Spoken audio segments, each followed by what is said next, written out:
Hello दोस्तों, welcome to my story reading channel. तो हम पढ़ रहे थे क्या यही मोहब्बत है, जिसे लिखा है निशा सहगल जी ने। तो हम इसके आगे के चैप्टर 9 को पढ़ते हैं। वंश एंड जानवी। दीप ने फ़ोन पिक किया और अपने कानों पर लगा लिया और कहा, हेलो ब्रो, कैसे हो और कब तक आ रहे हो? हम लोग तो यहाँ पहुँच चुके हैं। तो सामने से वंश ने कहा, मैं आज ही आ रहा हूँ। ये कहो कि मैं रास्ते में ही हूँ, बस हवेली पहुँचने वाला हूँ। वंश की बात सुनकर दीप ने हैरानी और खुशी से मिले जुले भाव से कहा, व्हाट, तुम आज ही आ रहे हो, बल्कि अभी पहुंचने वाले हो? पर तुम तो कह रहे थे कि तुम कल आओगे। सामने से वंश ने कहा, तुम मेरे डैड को जानते हो ना, जबरदस्ती मुझे लेकर आ रहे हैं, लेकिन मैं भी उनका बेटा हूँ, उनसे पहले ही निकल आया। अब आते रहेंगे अपने आप पीछे से पूरी फैमिली को लेकर। दीप ने हंसते हुए कहा, यार ये अंकल और तुम्हारी फाइट कभी खत्म होने का नाम ही नहीं लेती। चलो तुम जल्दी से पहुंच जाओ, मैं तुम्हारा वेट कर रहा हूँ। कहकर दीप ने अपना फ़ोन डिस्कनेक्ट कर दिया। उदयपुर की हाईवे पर एक बड़ी सी ब्लैक कलर की गाड़ी फुल स्पीड के साथ दौड़ रही थी। इस गाड़ी को वंश ड्राइव कर रहा था। इस वक्त उस गाड़ी में अकेला ही था। गाड़ी में इस वक्त लाउड म्यूजिक प्ले हो रहा था। हवेली शहर से थोड़ी दूरी पर बनी हुई थी, जिसके लिए हाईवे से एक अलग ही से रोड निकलता था और उस रोड के आसपास काफ़ी सारे खेत लहराते हुए नजर आ रहे थे। वंश ने भी अपनी गाड़ी उसी रोड पर मोड़ दी। आसपास इतने हरे भरे खेतों को देखकर वंश के फेस पर स्माइल आ गई। इस वक्त उसने ब्लैक कलर के गॉगल्स पहने हुए थे। वो काफ़ी देर से गाड़ी ड्राइव करते हुए वहां आया था। वैसे तो वो अपने प्राइवेट जेट से उदयपुर तक आया था और जयपुर से ही ड्राइव करते हुए वो उदयपुर के लिए निकल गया था। उसे जयपुर में कुछ ज़रूरी काम था, इसलिए उसे जयपुर में रुकना पड़ा। वहीं उसकी फैमिली प्राइवेट जेट से सीधा उदयपुर पहुंचने वाली थी। काफ़ी देर से ड्राइविंग करने की वजह से वंश ने अपनी गाड़ी सड़क के किनारे ही पर रोक दी और बाहर आकर एक अंगड़ाई लेने के साथ वो खेतों की तरफ देखने लगा। खेत में ही थोड़ी दूरी पर एक बड़े से पेड़ के पास कुछ बच्चे खेल रहे थे। वहाँ के आसपास का नज़ारा बहुत ही खूबसूरत था। वंश ने अपनी गाड़ी की पिछली सीट पर रखे हुए अपने कैमरे को उठाया और वहाँ के खूबसूरत नज़ारे को उस कैमरे में कैप्चर करने लगा। दरअसल वंश को फोटोग्राफी का भी बहुत शौक था। वो अक्सर वो नेचर की खूबसूरत फोटो को कैप्चर करता रहता था। फोटो क्लिक करते हुए बस अपनी गाड़ी से थोड़ी दूरी तक चला गया और वैसे भी वंश जब भी फोटो क्लिक करता था तो उसका ध्यान पूरी तरह से अपने फोकस पर ही होता था। फिर उसे आसपास की दुनिया से कोई मतलब नहीं होता था।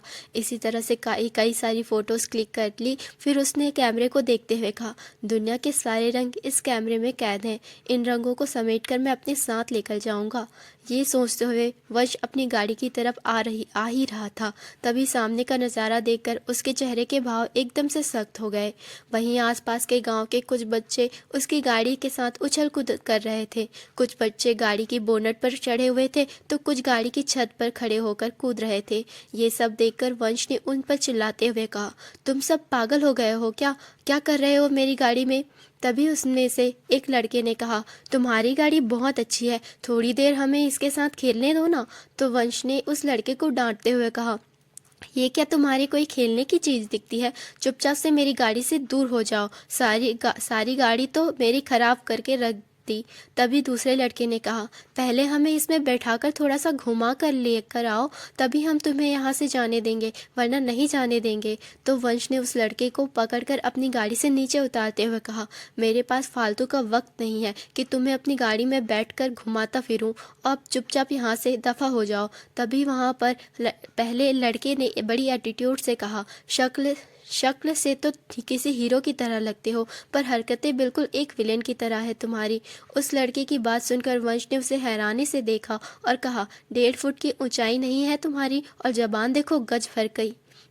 तभी एक लड़की की गुस्से से भरी आवाज़ उसके कानों में आई, खबरदार मेरे बच्चों को धमकाया तो, वरना तुम्हारी खैर नहीं। इस आवाज़ की तरफ सभी का ध्यान चला गया। वंश ने देखा कि उसके सामने ही करीब 19-20 बरस की एक लड़की खड़ी हुई थी, जो गुस्से से उसे ही घूर रही थी। ये कोई और नहीं जानवी थी। जानवी इन बच्चों के साथ ही यहाँ आई थी। जब उसने देखा कि एक लड़का उन बच्चों के साथ बदतमीजी से बात कर रहा है तो वो उन बच्चों का साथ देने के लिए वहीं आ गई। वंश ने उसे ऊपर ऊपर से नीचे तक देखा और कहा, ये सब तुम्हारे बच्चे हैं? वैसे देखकर लग नहीं रहा है कि तुम इन सब की माँ होगी। वंश की ये बात सुनकर जानवी का मुंह खुला का खुला ही रह गया। वो दनदनाते हुए वंश के सामने आकर खड़ी हो गई और अपनी कमर पर हाथ रखे हुए बोली, तुम्हारी आँख खराब है क्या? क्या तुम्हें मैं बच्चों की माँ नजर आ रही हूँ? तो वंश ने भी बड़े एटीट्यूड से कहा, तो मैंने भी यही कहा कि तुम इन बच्चों की माँ लगती तो नहीं हो। जानवी ने चिढ़ते हुए कहा, अपनी बकवास बंद करो। इन बच्चों को डांट क्यों रहे हो? बच्चे हैं तो शैतानी तो करेंगे ना। वंश ने अपनी गॉगल्स उतारकर एक नज़र जानवी के चेहरे की तरफ देखा, जो गुस्से से उसे ही घूर कर देख रही थी। उसने अपनी एक आईब्रो चढ़ाते हुए कहा, इन्हें शैतानी करनी है हो या कुछ भी करना हो, मेरी गाड़ी से दूर रहकर करे। चुपचाप इन बच्चों से कहो कि मेरी गाड़ी से दूर हो जाए, मुझे कहीं जाना है, देर हो रही है। जानवी कुछ कहती कि तभी एक लड़के ने कहा, जानवी दीदी, आपको पता है इन्होंने हमें अभी कितना डांटा है? हमने तो सिर्फ उनसे यही कहा था कि हमें अपनी गाड़ी पर बैठाकर थोड़ा सा घुमा लो, और ये है कि उल्टा हमें चार बातें सुना रहे हैं। ये आराम से भी तो बोल सकते थे ना कि मेरी गाड़ी से दूर हट जाओ, पर नहीं, पता नहीं क्या घमंड है। उस लड़के की बात सुनकर वंश ने उसे एक नज़र घूर कर देखा तो वो लड़का जल्दी से आकर जानवी के पीछे छुप गया। जानवी ने वंश से कहा, तुम्हें शर्म नहीं आती? छोटे बच्चे को डराते हो। फिर जानवी ने उन बच्चों से कहा, चलो बच्चों, इस खटारा गाड़ी से हमें नहीं घूमना, तुम लोग कल हवेली में आ जाना, मैं खुद तुम्हें वहाँ घुमाने ले जाऊंगी। घुमाने की बात सुनकर सब बच्चे खुश हो गए। वही वंश ने जानवी से कहा, मेरी लिमिटेड एडिशन की गाड़ी तुम्हें खटारा नजर आ रही है? ओह, तुमने कभी देखी नहीं होगी ना ऐसी गाड़ी, तब ना तुम जानोगी कि इस गाड़ी की कीमत क्या है। जानवी ने फेक स्माइल के साथ कहा, मुझे जानना भी नहीं है कि इसकी कीमत क्या है। इंसान की गाड़ी नहीं, दिल बड़ा होना चाहिए, जो तुम्हारा तो बिल्कुल भी नहीं है। कहकर जानवी ने ही एक एटीट्यूड वाला से दिया और वहां से चली गई। उसके पीछे लड़के भी लाइन लगाकर वंश को घूरते हुए जानवी के पीछे पीछे चले गए। वंश ने अजीब नज़रों से उन सबको जाते हुए देखा और वापस अपनी गॉगल्स लगाते हुए कहा, अजीब पागल लोग थे, इतना टाइम वेस्ट कर दिया मेरा। कहकर वंश वापस अपनी गाड़ी की ड्राइविंग सीट पर आकर बैठा और गाड़ी स्टार्ट कर वहां से निकल गया। कुछ ही देर बाद हवेली पहुंच गया था। अपनी गाड़ी से बाहर आकर उसने अपने कदम हवेली की तरफ बढ़ा दिए। अभी वो अंदर ही जा रहा था कि तभी सामने से दीप उसे बाहर आता हुआ नजर आया। दीप ने जब वंश को देखा तो वो खुश होकर उसके पास आया और उसे ऐसे हक देते हुए कहा, और ब्रो, आने में इतनी देर कैसे लगा दी? तुम्हें पता है मैं कब से तुम्हारा इंतजार कर रहा हूँ। वंश ने अपनी गॉगल्स उतारते हुए कहा, अरे यार, मैं तो वक्त पर आ जाता, पर रास्ते में पागलों की फौज मिल गई थी, बस उसी में देर हो गई। वैसे मेरी फैमिली वाले पहुंच गए ना? दीप ने कहा, हाँ बाबा, वो पहुंच गए और सभी लोग अपने रूम में आराम करने भी चले गए। तुम्हारी दादी तो बार बार तुम्हारे बारे में पूछ रही थी। वंश ने कहा, ठीक है, मैं भी जाकर उनसे मिल लेता हूँ। इतना कहकर वो अंदर जा ही रहा था कि तभी उसके कदम रुक गए और वो वापस मुड़ते हुए बोला, वैसे अनिका भाभी से मिलना हुआ कि नहीं? दीप ने मुंह बनाते हुए कहा, कहाँ यार, उसके घर वालों ने भी उसे सख्त मना किया हुआ है कि शादी से पहले मुझसे अकेले ना मिले। वंश वापस दीप के पास आया और उसके कंधे पर हाथ रखते हुए बोला, अरे मैं हूं ना, चिंता क्यों कर रहा है, मैं मिलाऊंगा उनसे। फिलहाल तो मैं जरा फ्रेश होकर आता हूँ, फिर बाद में प्लानिंग करते हैं कि क्या करना है। वंश की बात सुनकर दीप के फेस पर स्माइल बड़ी हो गई। उसने एक्साइटमेंट में कहा, फिर तो तू जल्दी फ्रेश होकर आ और मैं तो तेरे रूम में बैठकर ही तेरा वेट करता हूँ, क्योंकि मैं बहुत एक्साइटेड हो रहा हूँ अनिका से मिलने के लिए। उसके एक्साइटमेंट देखकर वंश को हंसी आ गई। अब दोनों ही अंदर की तरफ चले गए। अनिका बेसब्री से जानवी के लौटने का इंतजार कर रही थी। जानवी उसके रूम में आई थी और कि अनिका ने जल्दी से उसका हाथ पकड़ा और उसे लेकर सोफे पर बैठ गई। फिर जानवी से पूछा, जानवी, तू अपनी जीजू से मिली क्या? वो मेरे बारे में कुछ पूछ रहे थे।